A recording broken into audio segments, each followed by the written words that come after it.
نحمده ونصلي ونسلم على رسول الكريم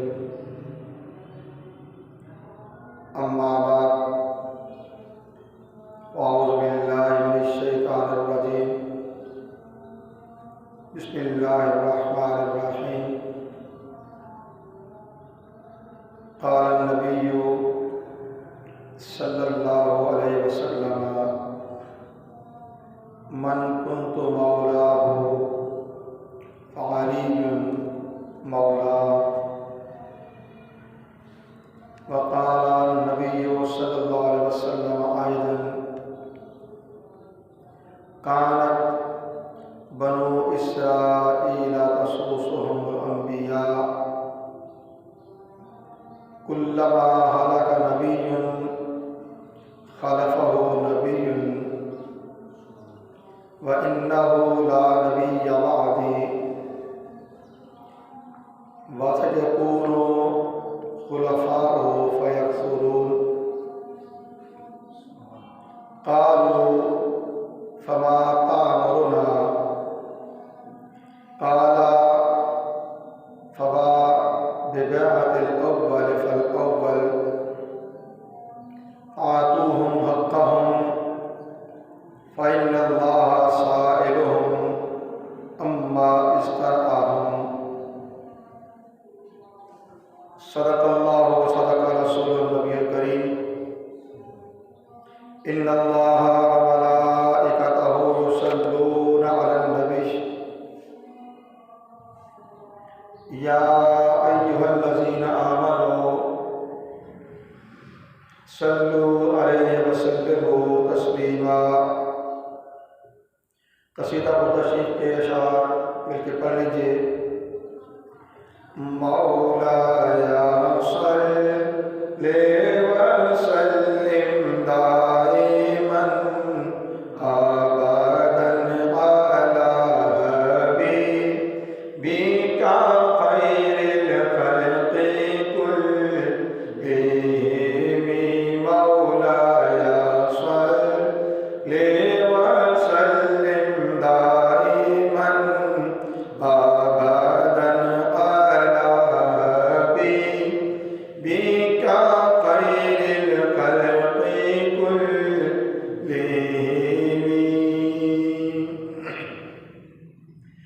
محمد سید الکونین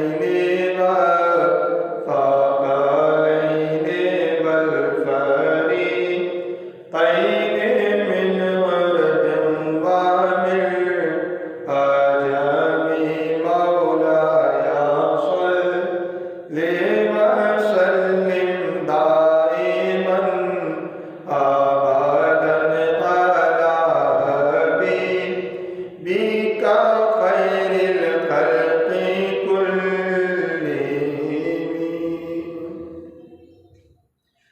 والآل والصحب ثم التابعين لهم والآل والصحب ثم التابعين لهم أهل التقى والنقى والحلم والكرم مولاي صل وسلم دائما أبدا على حبيبك خير الخلق كلهم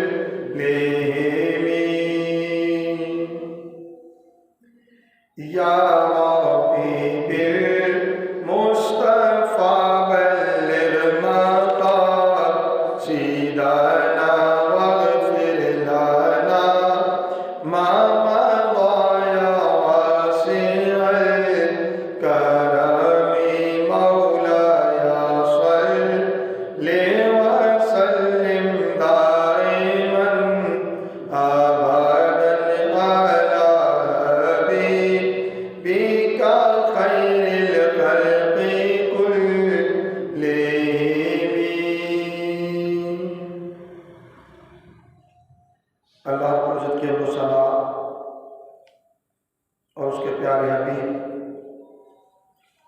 حضور احمد مجتبیٰ محمد مصطفیٰ علیہ طیب الثنا کی بارگاہ بےکسبنا میں ہدیہ درود و سلام کے بعد حاضرین و سامعین محترم، عنوان گفتگو کے طور پہ دو احادیث نبوی صلی اللہ علیہ وسلم آپ کے گوشوار کرنے کا شرف حاصل کیا۔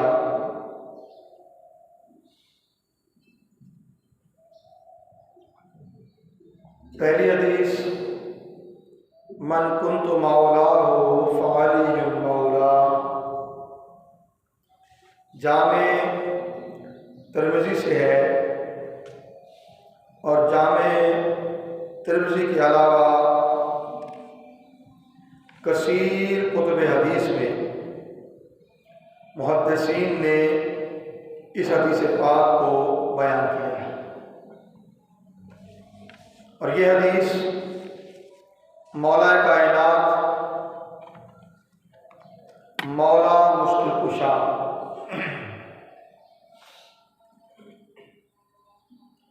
حضرت علی المرتضیٰ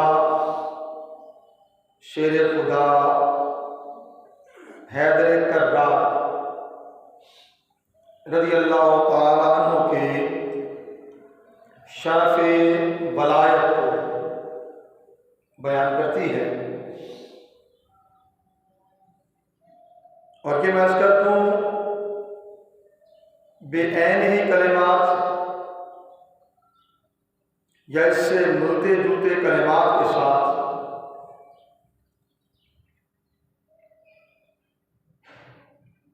پچاس سے بھی زائد کتب حدیث میں مولا کائنات کی ولایت کو بیان کیا گیا ہے، اور اس حدیث کے روایت کرنے والے اصحاب رسول ان کی تعداد 58 ہے۔ 58 صحابہ کرام نے اس حدیث کو، اس روایت کو بیان کیا ہے، اور 51 کتب حدیث میں اس حدیث مبارکہ یا اس سے ملتے جلتے مفہوم کے ساتھ، مگر وہ کلمات جن میں رسول کونین صلی اللہ علیہ وسلم نے مولا کائنات حضرت علی مرتضیٰ رضی اللہ تعالیٰ عنہ کی ولایت بیان کیا، من کنت مولا ہوں، جس کا میں مولا ہوں، فعلی مولا، اس کا علی مولا ہے، اس کا علی مولا ہے۔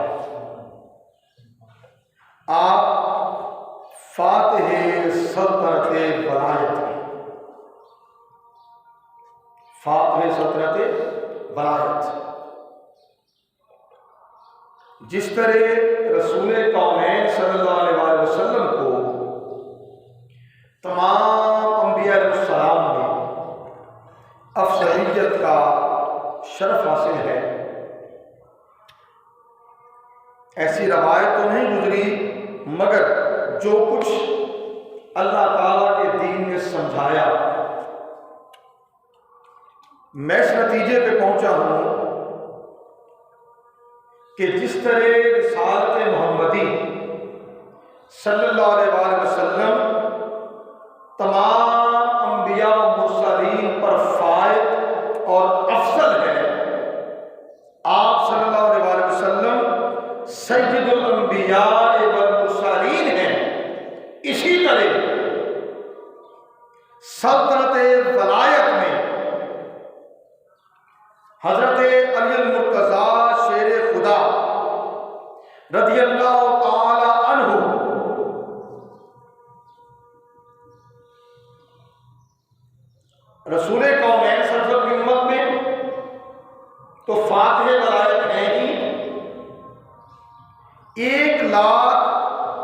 23,999 انبیاء و مرسلین کے اولیاء میں سے، یعنی ان امتوں میں جنہیں اللہ رب العزت نے شرف ولایت سے سرفراز کیا، حضرت علی المرتضیٰ رضی اللہ تعالی عنہ ان سب میں سلطنت ولایت میں افضل و اعلیٰ ہے، افضل و اعلیٰ ہے کہ رسول کونین صلی اللہ علیہ وسلم نے آپ کی ولایت کی نسبت یہ اعلان فرما دیا جس کا اطلاق قیامت تک جملہ اہل ایمان پر ہوتا ہے، اور جس سے یہ امر قطعی طور پر ثابت ہوتا ہے کہ جو ولایت علی کا منکر ہے وہ ولایت محمدی کا منکر ہے، جو ولایت علی کا منکر ہے وہ ولایت محمدی کا منکر ہے۔ اور یہ وہ مسئلہ ہے جس پر بعض لوگ اپنی جہالت کی وجہ سے، کم علمی کی وجہ سے تردد کا شکار رہتے ہیں۔ بعض لوگ اناد اور تعصب کی وجہ سے اس کا اقرار نہیں کرتے۔ اس تردد اور انکار نے امت مسلمہ میں تفرقہ اور انتشار میں اضافہ کیا۔ سو آج جس حوالے سے چند معروضات عرض کرنے جا رہا ہوں انتہائی اہم ہے، انتہائی اہم، اور یہ بھی عرض کر دوں کہ جو کوئی بھی اس مسئلہ پر مختلف رائے دیتا ہے اس کا سبب سوائے ان کی جہالت کے، ان کی علمی کے یا تعصب و اناد کے اور کچھ نہیں۔ حقیقت وہ ہے جسے اللہ کی توفیق سے آج عرض کرنے جا رہا ہوں، اور اس حوالے سے حضور سیدی شیخ الاسلام ڈاکٹر محمد طاہر القادری آپ کے موقف کی، اور پھر آپ نے جہاں سے یہ موقف لیا حضرت شاہ ولی اللہ محدث دہلوی اور حضرت مجدد الفسانی شیخ احمد سرہندی فاروقی رحمۃ اللہ تعالی ان کے موقف سے آپ نے اس کو بیان کیا، اور میں فقط اسے عرض کرنے کی جسارت کر رہا ہوں، اور یہ جانتے ہوئے کہ اس مسئلے کو سمجھنا انتہائی ضروری ہے، ورنہ افراط و تفریط کا شکار ہو جائیں گے۔ دوسری حدیث میں نے بخاری شریف حدیث نمبر 3455 وہ پڑھنے کا شرف حاصل کیا۔ رسول کونین صلی اللہ علیہ وسلم نے ارشاد فرمایا، بنی اسرائیل کے انبیاء ان کی سیاسی رہنمائی بھی کیا کرتے تھے، جب بھی ان کا کوئی نبی رخصت ہو جاتا، ہلاک ہو جاتا، اس کا وصال ہو جاتا تو دوسرا ان کی جگہ موجود ہوتا، لیکن یاد رکھو میرے بعد کوئی نبی نہیں آئے گا، ہاں میرے نائب ہوں گے اور کثیر ہوں گے، میرے نائب ہوں گے اور کثیر ہوں گے، میرے خلفاء ہوں گے اور کثیر ہوں گے۔ صحابہ کرام نے عرض کیا، یا رسول اللہ صلی اللہ علیہ وسلم ان کے متعلق آپ ہمیں کیا حکم فرماتے ہیں؟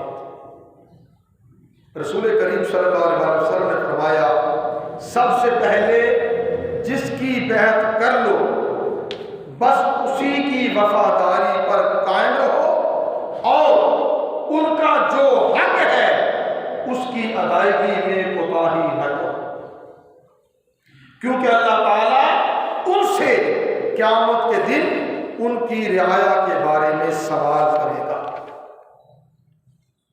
ان کی رعایا کے بارے میں سوال کرے گا۔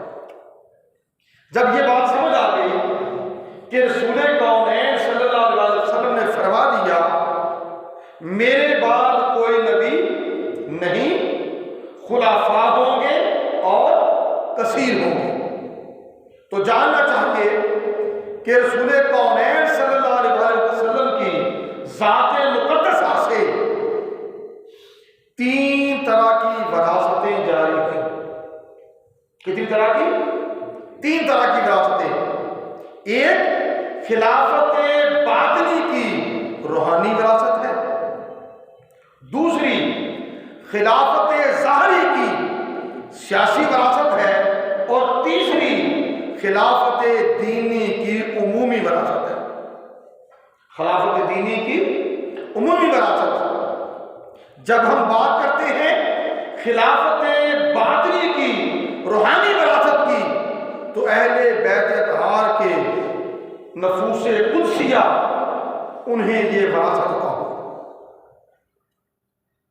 خلافت ظاہری کی بات کریں اور خلافت ظاہری کی سیاسی وراثت کی بات کریں تو خلفائے راشدین کی ازواج مقدسہ انہیں یہ خلافت عطا ہوئی، اور خلافت دینی کی عمومی وراثت دیگر صحابہ کرام اور تابعین انہیں عطا ہوئی۔ تو 3 طرح کی وراثت رسول کونین صلی اللہ علیہ وسلم سے آپ کی امت میں منتقل ہوئی۔ خلافت باطنی نیابت محمد صلی اللہ علیہ وسلم کا وہ سرچشمہ ہے جس سے نہ صرف دین اسلام کی روحانی کمالات اور باطنی فیوزات کی حفاظت ہوئی، بلکہ اس سے امت میں ولایت و قطبیت اور مصلحیت و مجددیت کے چشمے پھوٹے، اور امت اسی واسطے سے روحانیت محمدی صلی اللہ علیہ وسلم سے فیض یاب ہوئی۔ خلافت ظاہری نیابت محمدی صلی اللہ علیہ وسلم کا وہ سرچشمہ ہے جس سے غلبہ دین حق اور نفاذ اسلام کی عملی صورت وجود میں آئی، اور دین محمدی کے تمکن اور زمینی اقتدار کا سلسلہ اسی واسطے سے چلا، اور اسی واسطے سے تاریخ اسلام میں مختلف ریاستیں اور سلطنتیں قائم ہوئیں، اور شریعت محمدی کے بطور نظام نفاذ کی صورت اسی ذریعے سے پیدا ہوئی، اسی وراثت سے پیدا ہوئی۔ اور خلافت عمومی نیابت محمدی صلی اللہ علیہ وسلم کا وہ سرچشمہ ہے جس سے امت میں تعلیمات اسلام کا فروغ ہوا، اعمال صالحہ کے تحقق وجود میں آیا۔ اس واسطے سے امت میں نہ صرف علم اور تقوی کی حفاظت ہوئی، بلکہ اخلاق اسلامی کی عمومی ترویج، اس کی اشاعت، وہ بھی اسی سلسلے سے جاری ہوئی۔ تو پہلی خلافت ولایت قرار پاتی ہے۔ خلافت ولایت، من کنت مولا ہو فعلی المولا، جس کا میں مولا اس کا علی مولا، اس کا علی مولا۔ اور دوسری قسم خلافت سلطنت قرار پاتی ہے، جس کے خلیفہ بلا فصل حضرت سیدنا صدیق اکبر رضی اللہ تعالیٰ آپ ہیں۔ اور تیسری قسم خلافت ہدایت ہے۔ خلافت ہدایت وہ جمیع دیگر صحابہ کرام اور تابعین ان کے ذریعے امت میں منتقل ہوئی۔ حضرت شاہ ولی اللہ محدث دہلوی رحمۃ اللہ تعالی علیہ التفہیمات الالہیہ اس میں کہتے ہیں کہ حضور نبی اکرم صلی اللہ علیہ وسلم کی وراثت کے حاملین 3 طرح کے ہیں. توجہ سن لیجیے گا. ایک میں نے تقسیم آپ کو کر دی، اب شاہ ولی اللہ محدث دہلوی کی کلمات لے لیں. التفہیمات الالہیہ فرمایا حضور نبی اکرم صلی اللہ علیہ وسلم کی وراثت کے حاملین 3 طرح کے ہیں. ایک وہ جنہوں نے آپ صلی اللہ علیہ وسلم سے حکمت و عصمت اور قطبیت باطنی کا فیض حاصل کیا، اور وہ آپ صلی اللہ علیہ وسلم کے اہل بیت اور خواص ہیں رضوان اللہ علیہ اجمعین. دوسرا طبقہ وہ ہے جنہوں نے آپ صلی اللہ علیہ وسلم سے حفظ و تلقین اور رشد و ہدایت سے متصف قطبیت ظاہری کا فیض حاصل کیا، اور وہ آپ کے کبار صحابہ کرام خلفائے اربعہ اور عشرہ مبشرہ. اور تیسرا طبقہ وہ ہے جنہوں نے انفرادی عنایات اور علم و تقوی کا فیض حاصل کیا. یہ وہ اصحاب ہیں جو احسان کے وصف سے متصف ہوئے. ان میں حضرت انس بن مالک، حضرت ابو ہریرہ اور دیگر وہ تمام صحابہ کرام ہیں جنہوں نے آقا علیہ السلام سے فیضان علم لیا، فیضان صحبت لیا، فیضان اخلاق لیا اور اسے امت تک منتقل کیا. اور یہ تینوں مدارج حضور نبی کریم صلی اللہ علیہ وسلم کے کمال ختم رسالت سے جاری ہوئے، کمال ختم رسالت سے جاری ہوئے. اب یہ بات بھی ذہن نشین کر لیں تاکہ مغالطہ نہ ہو. یہ تقسیم جو میں نے ابھی عرض کی ہے سیدی شیخ الاسلام کے حوالے سے اور شاہ ولی اللہ محدث دہلوی کے حوالے سے مغالطہ پیدا نہ ہو.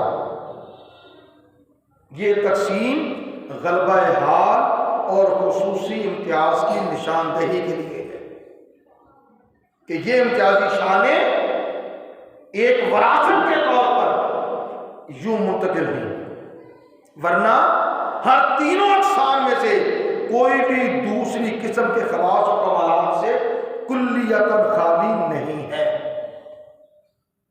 آقا علیہ السلام کے سارے صحابہ عادل ہیں، کلہم عدول. آقا نے ارشاد فرمایا کہ میرے سارے صحابہ عادل ہیں.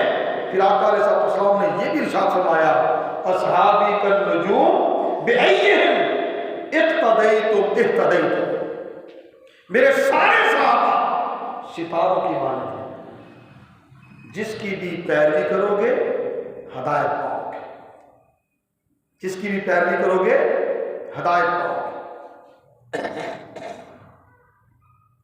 سو یہ جان لینے کے بعد کہ سلطنت میں خلیفہ بلا فصل اور سیدنا ابوبکر صدیق رضی اللہ تعالیٰ عنہ ہے، ولایت میں خلیفہ بلا فصل مولا کائنات سیدنا حضرت علی المرتضیٰ رضی اللہ تعالیٰ عنہ ہیں، اور ہدایت میں خلفائے بلا فصل آقا علیہ السلام کے تمام صحابہ کرام، تمام صحابہ کرام.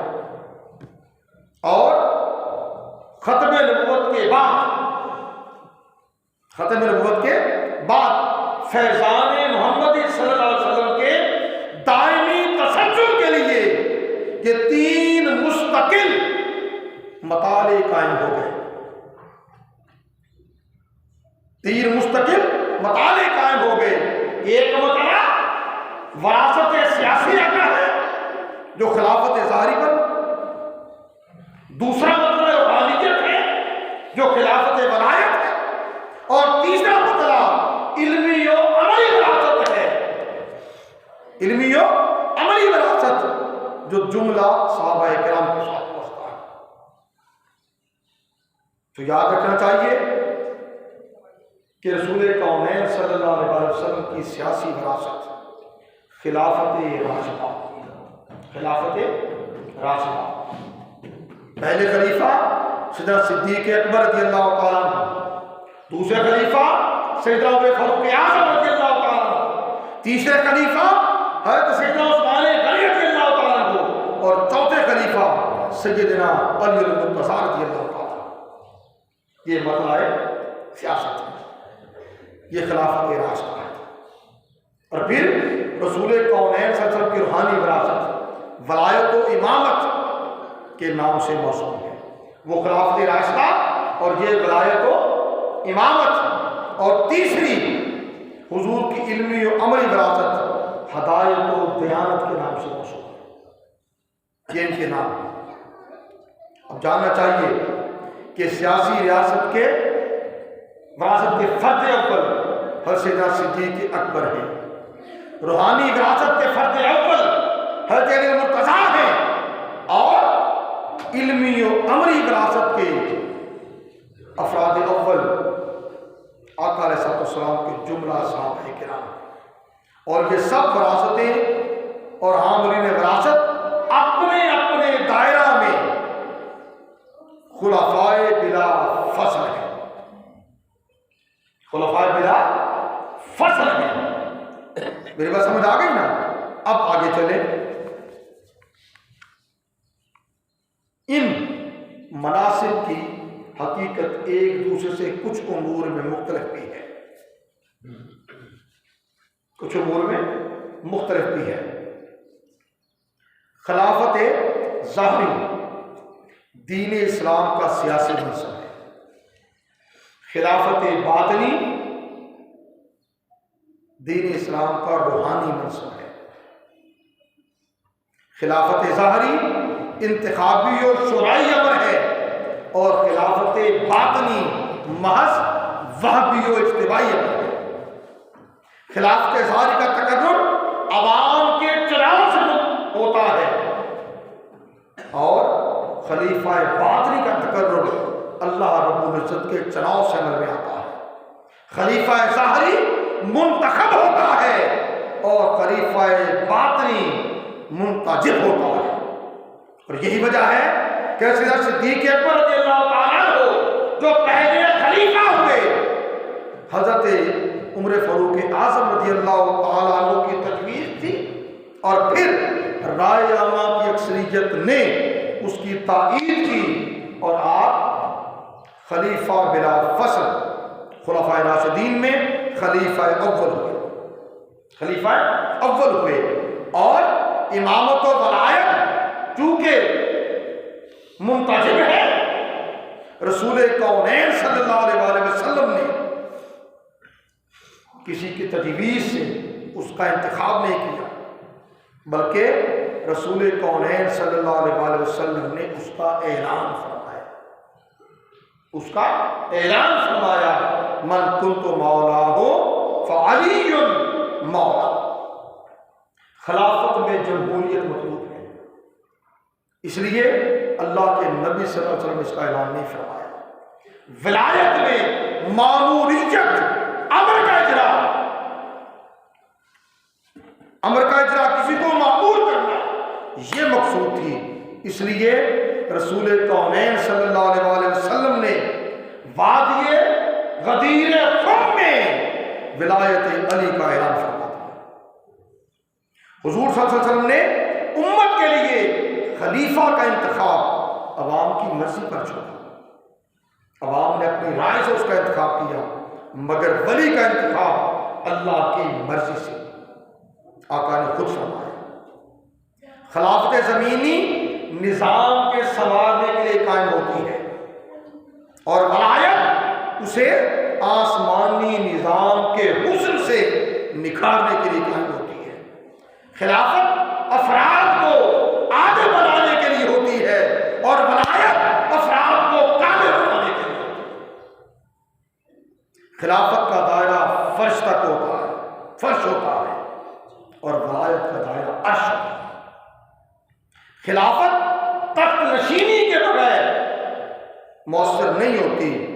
ولایت کے لیے کسی تخت یا سلطنت کی ضرورت و حاجت نہیں ہوتی. یہی وجہ ہے کہ خلافت امت کے سپرد فرمائیں اور ولایت اپنی اطرت کے سپرد فرمائیں۔ لہذا اب خلافت سے مفر ہے نہ ولایت سے، نہیں، نہ تو خلافت صدرت کا انکار ہو سکتا ہے اور نہ ولایت کا۔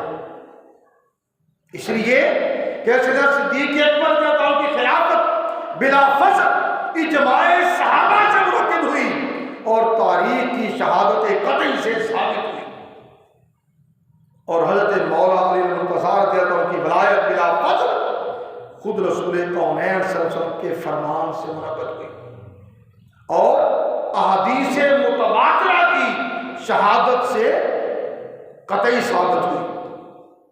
خلافت کا ثبوت اجماع صحابہ سے ہے اور ولایت کا ثبوت رسول کونین صلی اللہ علیہ وسلم کے فرمان ذیشان سے۔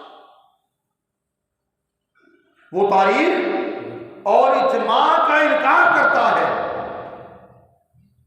جو کوئی تاریخ اور اجماع کا انکار کرتا ہے اور جو کوئی امامت اور ولایت کا انکار کرتا ہے وہ اعلان مصطفیٰ کا انکار کرتا ہے۔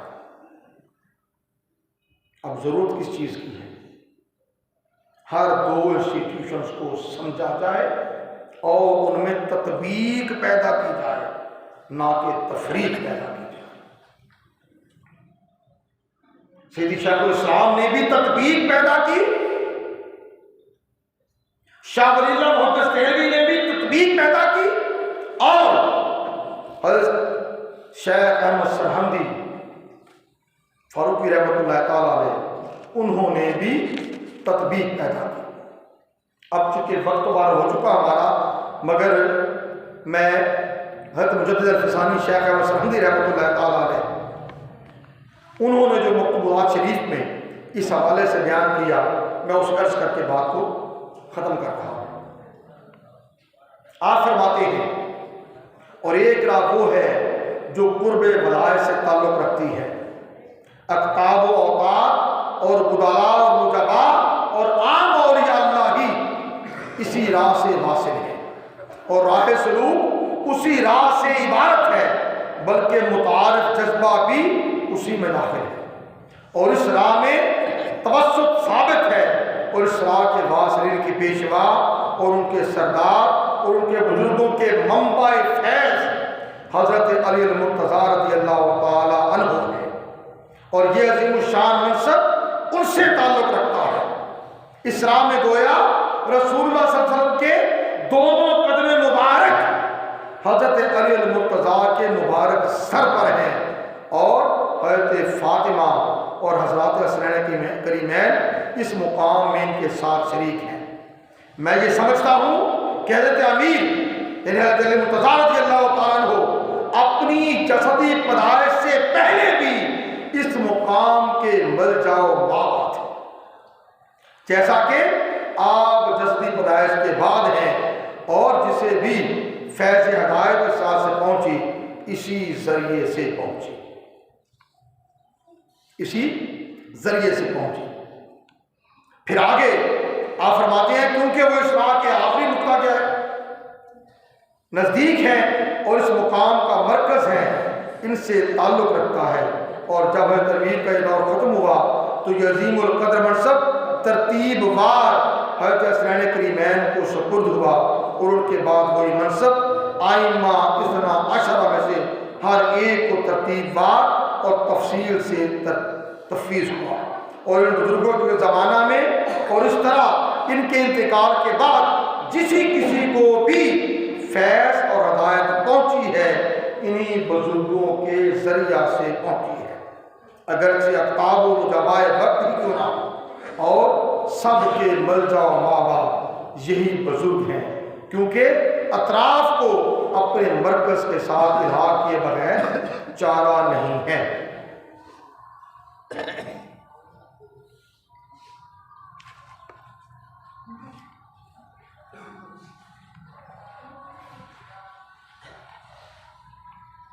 آگے آپ لکھتے ہیں امت محمدی میں آخری امام برحق اور مرکز ولایت کا ظہور ہوگا۔ یہ سیدنا امام محمد مہدی ہوں گے جو 12ویں امام بھی ہوں گے اور آخری خلیفہ بھی۔ ان کی ذات اقدس میں ظاہر و باطن کے دونوں راستے جو پہلے جدا تھے ظاہر حضرت سیدنا صدیق اکبر رضی اللہ تعالیٰ عنہ، باطن حضرت علی المرتضیٰ رضی اللہ تعالیٰ عنہ، یہ دونوں چشم۔ فرمایا ان کی ذات اقدس میں ظاہر و باطن کے دونوں راستے جو پہلے جدا تھے مجتمع کر دیے جائیں گے۔ یہ حامل ولایت بھی ہوں گے اور وراثت خلافت بھی، ولایت بھی اور خلافت کے دونوں مرتبے ان پر ختم کر دیے جائیں گے۔ سو جو امام مہدی کا منکر ہوگا وہ دین کی ظاہری اور باطنی دونوں خلافتوں کا منکر ہوگا، دونوں خلافتوں کا منکر ہوگا۔ سو جان لینا چاہیے، میں کلمات کو سمیٹ رہا ہوں، اللہ کے نبی صلی اللہ علیہ وآلہ وسلم سے 3 طرح کی خلافت وراثت میں آگے امت کو منتقل ہوئی۔ ایک وراثت ظاہری جس کے خلاف خلیفہ بلا فصل حضرت سیدنا صدیق اکبر رضی اللہ تعالیٰ عنہ ہے۔ دوسری خلافت باطنی جس کے خلیفہ بالفصل حضرت علی المرتضیٰ رضی اللہ تعالیٰ عنہ ہے۔ اور تیسری خلافت ہدایت اور دیانت، اس کے حاملین جملہ صحابہ کرام ہیں۔ اگر اس تطبیق کو سمجھا جائے، جانا جائے تو فتنہ پیدا نہیں ہوتا، اور اگر اپنی کم علمی اور جہالت کی بنیاد پر یوں ہی معاملے کو خراب کیا جائے تو فرقہ واریت، انتہا پسندی اس سے جنم لیتی ہے۔ اللہ تعالیٰ ہمیں دین اسلام کے اس امر دست کو جو خیر پر مبنی ہے اسے سمجھنے کی توفیق عطا کرے، آمین، اور اسی کے مطابق اپنے عقیدے کو، اپنے ایمان کو، اپنی سوچ کو اور اپنے عمل کو استوار کرنے کی توفیق عطا فرمائے۔ وما علینا الا البلاغ۔